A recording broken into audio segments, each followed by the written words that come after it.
हर साल 2 लाख से भी ज्यादा बच्चे मुस्कुराने की काबिलियत के बिना पैदा होते हैं और उससे भी बुरा वो ठीक से सांस नहीं ले पाते। 99% लोग कुछ ऐसे पैदा होते हैं जो अपनी नाक के जरिए सांस लेने में पूरी तरह काबिल होते हैं, लेकिन बाकी 1% कुछ इस तरह दिखते हैं जिनके होंठ या तालू फटे होते हैं, जिससे बड़े होते हुए इन बच्चों की जिंदगी बेहद मुश्किल बन जाती है। और गरीब इलाकों में ऐसे कई लोगों के पास इलाज पाने का कोई रास्ता नहीं होता। मतलब इनमें से हजारों लोग सर्जरी का मौका मिले बिना ही बड़े हो जाते हैं और फिर लोग इन्हें सताते हैं और ये अकेले पड़ जाते हैं। लेकिन एक ऐसी ऑर्गेनाइजेशन है जो पूरी दुनिया में अलग अलग कम्युनिटीज में बड़ा बदलाव ला रही है। ये है कैथी।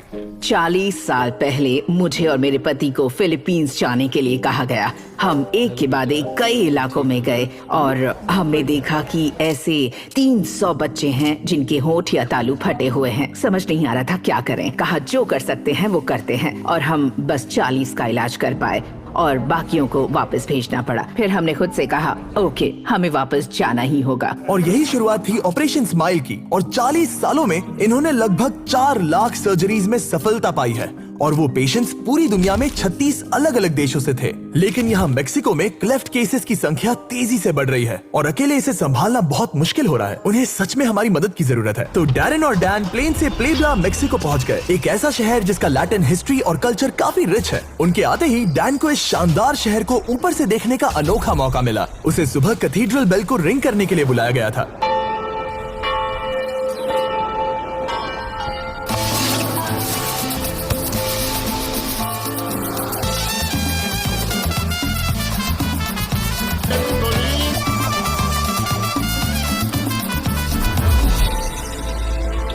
उनका स्वागत किया मरीसियो ने। मैंने ऑपरेशन स्माइल शुरू किया था 11 साल पहले। नॉन प्रॉफिट्स में जिंदगी डेडिकेट करने की कई वजहों में से एक वजह है क्योंकि मेक्सिको में ऐसे लोगों की संख्या बहुत ज्यादा है जिन्हें असल में किसी भी सर्जरी का मौका मिलता है। मैं एक छोटी बच्ची से मिला था और जब वो हमारे एक सर्जरी प्रोग्राम में आई थी तब उसकी आंख पर चोट लगी थी। वो अजीब तरह से बात करती थी, इसलिए उसे पत्थरों से मारा था। वो देख मेरा दिल टूट गया। ये क्लेफ्ट के कई परिणामों में से सिर्फ एक है। मैं हमेशा कहता हूँ हर पेशेंट के पीछे एक कहानी है और हर कहानी के पीछे एक इंसान है और मैंने फैसला किया कि मैं मेरी जिंदगी मेक्सिको के क्लेफ्ट के लिए डेडिकेट करूंगा। हम एक छोटे बच्चे से मिले थे और वैसे प्यारे बच्चे से मैं अपनी पूरी जिंदगी में कभी नहीं मिला, लेकिन उसका चेहरा बुरी तरह से बिगड़ा हुआ है और ये बच्चा बहुत ही खूबसूरत और प्यारा है। पर ये जानकर दिल टूट जाता है कि बड़े होते हुए इसे लोगों की कितनी परेशानी सहनी होगी। इस पेशेंट्स में से एक है इमैनुअल। 17 महीनों पहले इसका बच्चा बायलैटरल क्लेफ्ट पैलेट के साथ पैदा हुआ। ये हेरोनिमो का बेटा है, एक सिंगल फादर जो चियापस के देहाती पहाड़ों में रहते हैं। इन्हें इलाज का खर्चा बहुत भारी पड़ रहा है क्योंकि ये अपने बेटे को सहारा देने के लिए बहुत कम पैसे कमा पाते हैं। मतलब कि इनकी इकलौती उम्मीद है कि ये एक बस से 17 घंटों का सफर तय करके प्लेब्ला में जाए और सर्जरी की सख्त जरूरत है, पर वो खुद उसे वो नहीं दे पा रहे हैं। और जब हमने देखा कि ये इन परिवारों के लिए कितना मुश्किल है, हमें मदद करनी ही थी, तो हमने 100 से भी ज्यादा सर्जरीज के लिए पैसे देने का फैसला किया। और अगले ही दिन परिवारों को छांटने के बाद पेशेंट सिलेक्शन का वक्त आ गया था। हेरोनिमो बहुत ज्यादा बेचैन था क्योंकि उसे यकीन नहीं था कि उसके बेटे का सिलेक्शन होगा। आज मेरे लिए बहुत ही इमोशनल दिन है। मेरे पीछे हैं वो सभी पेशेंट्स और हम सर्जरी की अनाउंसमेंट करने वाले हैं। अभी उन्हें बताया जाने वाला है कि उनकी जिंदगी बदलने वाली है या नहीं।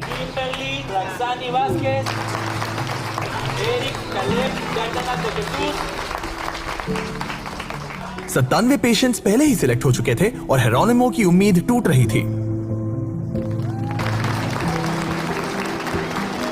और अब 99 नंबर के पेशेंट का वक्त था।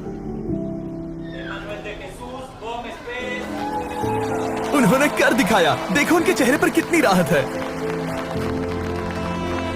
जब ये पेरेंट्स अपने बच्चों को इस क्लिनिक में लाते हैं तब उनके चेहरे पर की उम्मीद को देखना, जिस इलाज की उन्हें जरूरत है वो आखिरकार उन्हें मिलने वाला है, वो बात जानना, ये सच में दिल पिघला देने वाला एक अनुभव है। इमैनुअल की सर्जरी को पूरा दिन लग जाएगा, तो डॉक्टर के ऑपरेशन करने तक डैन और डैरेन शहर घूमने निकल गए। हम पार्क में चल रहे थे और हमें यहाँ मिला एक मैरियाची बैंड और हमेशा से डैरेन का सपना रहा है कि वो मैरियाची बैंड को ज्वाइन करे, तो उम्मीद है मैं उसका सपना पूरा कर पाऊंगा। सॉरी, वो जो वहाँ मेरा दोस्त है वो बैंड को ज्वाइन करना चाहता है। ठीक है, तुम्हारे लिए हैट लाया हूँ।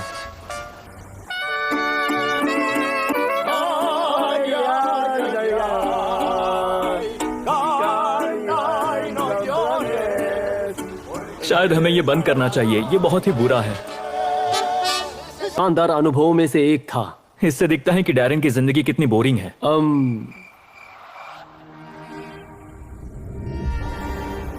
इमैनुअल की सर्जरी पूरी हो चुकी है और ये पहली बार होगा कि हेरोनिमो अपने बेटे को हंसते हुए देखेंगे। सर्जिकल प्रोग्राम का मेरा सबसे फेवरेट पल है जब सर्जरी के बाद बच्चा बाहर आता है, क्योंकि सर्जरी के साथ पेरेंट्स अपने बच्चे को पहली बार देखते हैं। वो बस बहुत ही इमोशनल पल होता है, क्योंकि हम एक जिंदगी बदलते हैं, सिर्फ उस पेशेंट की ही नहीं बल्कि उस परिवार और समाज की भी। हमारे पेशेंट्स को एक नॉर्मल जिंदगी जीने का असल में एक मौका मिलता है। क्लेफ्ट ठीक होना मतलब इन सभी बच्चों को बड़े होते हुए सताए जाने की फिक्र नहीं करनी होगी। और इन हैरत अंगेज सर्जरीज के साथ ही ऑपरेशन स्माइल उनके सभी पेशेंट्स को मुफ्त स्पीच और वोकल थेरेपी भी देते हैं। इसका मतलब वो बिना अटके बोलना सीखेंगे। पर हमारे पास एक और सरप्राइज था। कैथी ने हमें एक यंग नर्सिंग स्टूडेंट के बारे में बताया, फर्नांडा, जिसकी 17 साल पहले ऑपरेशन स्माइल ने मदद की थी। मैं इसीलिए नर्सिंग की पढ़ाई करना चाहती थी क्योंकि मुझे मेरे जैसे बच्चों की मदद करनी थी। जब तुम घर जाओगी तब उन्हें बताना कि अब उन्हें खर्चा उठाने की जरूरत नहीं है। हम तुम्हें फुल स्कॉलरशिप देने वाले हैं और हम तुम्हारे नर्सिंग स्कूल का खर्चा उठाएंगे। मुझे लगता है तुम एक उम्दा नर्स बनोगी। Thank you. बहुत बहुत शुक्रिया। डैन, जरा इधर आओ। हाँ, इस आदमी को देखो। अगर सब्सक्राइब नहीं करोगे तो ये अभी यहाँ पर रो पड़ेगा।